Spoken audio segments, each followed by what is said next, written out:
یہ سوال ہی نہیں کہ ہم میلاد مناتے ہیں، یہ بتائیے کہ میلاد کیوں نہ منائیں؟ آپ کوئی ایویڈنس ہے ان قرآن؟ یہ قرآن کے اندر منع ہے؟ جواب آتا نہیں. احادیث مبارکہ میں منع ہے؟ جواب آتا نہیں. کیا صحابہ کرام رضوان اللہ تعالی علیہم اجمعین نے منع کیا؟ جواب آتا نہیں. بڑی عجیب غریب بات ہے کہ آپ منع کرتے. اچھا جناب یہ دیکھیے کہ میں بڑے سادہ الفاظ میں بتانا چاہوں گا کہ اسلام کیا ہے. اسلام 4 چیزوں پہ مشتمل ہے. حضور نے جو فرمایا وہ اسلام ہے، حضور نے جو کیا وہ اسلام ہے، اور حضور نے جس سے منع کر دیا وہ اسلام ہے، اور حضور نے جس سے منع نہیں کیا وہ بھی اسلام ہے. لہٰذا اگر کوئی آج کسی چیز کو منع کرتا ہے اس کا مطلب یہ ہے کہ وہ اسلام کے منہ میں اپنی بات ڈال رہا ہے. اب نہ اللہ سے بھول ہوئی نہ رسول سے بھول ہوئی. قیامت تک کی ساری ناجائز چیزوں کو قرآن مجید اور احادیث نبویہ میں بڑے بڑے بورڈ لگا دیے گئے کہ these are the prohibited thing, یہ حرام ہے، یہ حرام ہے، یہ حرام ہے. بڑے بڑے بورڈ لگا دیجیے. وہ دیکھیں طریقہ اور اصول بھی یہی ہے کہ ہر جائز چیز کا نہیں بتایا جاتا. مثال کے طور پر اگر آپ کو کہیں جانا ہے تو آپ نے کبھی زندگی میں بورڈ نہیں دیکھا ہوگا کہ الاؤ ہے ادھر آ جائیے، نہیں، یہ کہیں نہیں لکھا ہوگا. ناٹ الاؤڈ ہوگا وہاں ضرور لکھا، جہاں ناٹ الاؤڈ ہوگا، پروہیبٹڈ ایریا ہوگا، وہاں پر بورڈ لگا ہوگا کہ یہاں داخلہ منع ہے. لہٰذا قرآن و احادیث میں بھی بڑے بڑے بورڈ لگا دیے، یہ حرام، یہ حرام، یہ حرام. اور مجھے کہنے دیے ڈاکٹر صاحب اللہ کا نبی بنیادی طور پر ہر جائز کام کروانے نہیں آتا. بالکل نہیں. دراصل اللہ کا نبی ہر ناجائز کام سے روکنے کے لیے آتا ہے. اگر جائز کام کی اگر جائز کام کروانے آتا اور جائز کی فہرست بنتی تو قرآن 30 پاروں پہ 30,000 پارے بھی کم پڑ جاتے کہ یہ بھی جائز، یہ بھی جائز، یہ بھی جائز، یہ بھی فہرست، ایک پوری فہرست بن جاتی. کہاں تک ہم قرآن حفظ کرتے؟ لہٰذا قرآن کے اندر اللہ کو جو ناپسند چیز ہے ان کا بیان ہے، اللہ کو جو پسند ہے ان کا بیان ہے.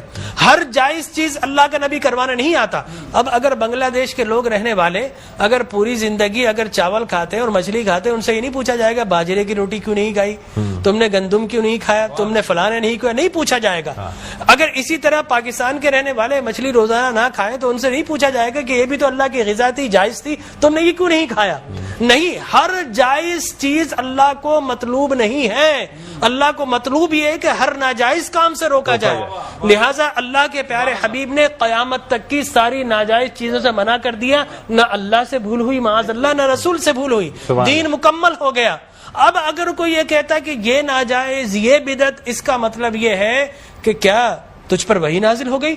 باب نبوت تو بند ہو چکا ہے، اب تو کس بنیاد پر کر رہا ہے؟ دیکھیے اب کس بنیاد پر تم منع کر رہے ہو.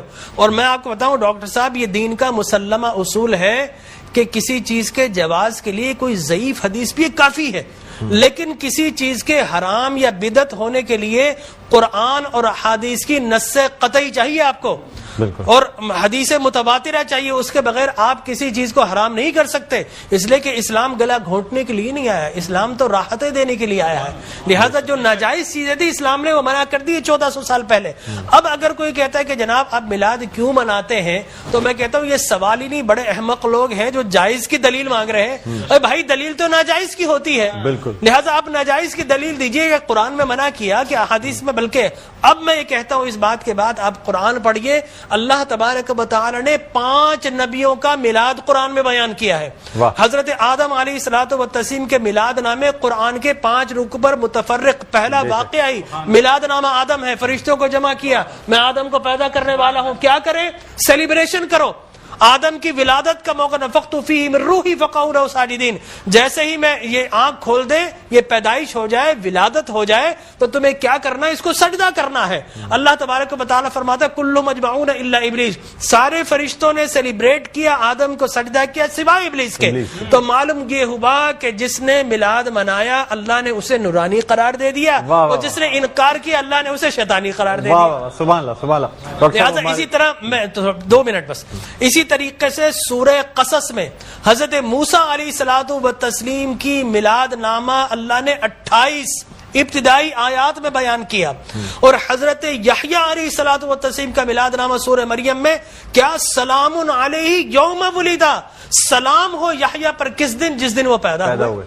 لہذا نبی پیدا ہو رہا تو اللہ سلام بھیج رہا ہے. اور پھر حضرت عیسیٰ فرماتے والسلام علیک یوم ولدت و یوم اموت و یوم ابعث حیا، سلام ہو مجھ پر جس دن میں پیدا ہوا. سرکار نے فرمایا. اور پھر اللہ تبارک و تعالی نے ووالدین وما ولد کہہ کر حضور کے میلاد کو بیان کیا. اور حضرت مریم کی میلاد کو اللہ نے سورہ آل عمران میں بیان کیا. پھر سرکار نے فرمایا کہ میرے غلام الجمعۃ عید للمسلمین. لوگ کہتے ہیں 2 عیدیں، تیسری عید مل گئی. حضرت عمر بن خطاب سے پوچھا کہ یہ الیوم اکملت لکم دینکم، یہ آیت ہمارے نبی پر نازل ہوتی تو ہم 2 عیدیں مناتے، ہم تو بطور عید مناتے. حضرت عمر نے حضرت ابن عباس دونوں سے احادیث فرمایا میاں تم ایک عید کی بات کر تو ہماری تو 2 3 عیدیں تھی اس دن. وہ یوم عرفہ تھا مسلمانوں کی عید کے دن، وہ جمعۃ المبارک تھا مسلمانوں کی عید کے دن، وہ تکمیل دین کا دن تھا، وہ مسلمانوں کی عید کا دن ہے. لہٰذا یہاں پر تو پہلی، دوسری، تیسری، چوتھی، 5ویں نہ جانے کتنی عیدیں. اور صحیح مسلم کی حدیث مبارک رسول اللہ نے 5 عیدیں بیان فرما دی. ایام تشریق، یوم نحر، اس کو سرکار نے عید قرار دیا.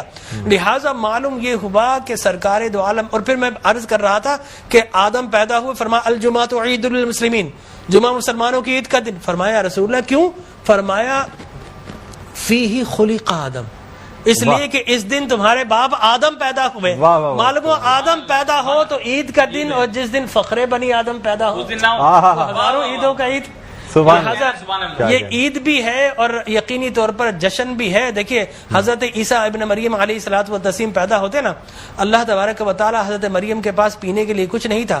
اللہ فرماتا وَهُزِّ إِلَيْكِ بِجِذْعِ النَّخْلَةِ تُسَاقِطْ عَلَيْكِ رُطَبًا جَنِيًّا، اے مریم گھبرا مت، اللہ کے میرا نبی آنے والا، اس کی ولادت ہونے والی ہے، یہ سوکھا ہوا درخت ہے، اس کو ہاتھ تو لگا. حضرت مریم جیسے ہی ہاتھ لگاتی ہیں اللہ تبارک و تعالی میلاد عیسیٰ کی خوشی میں اس کو ہرا بھرا کر دیتا ہے اور پانی جاری و ساری کر دیتا ہے.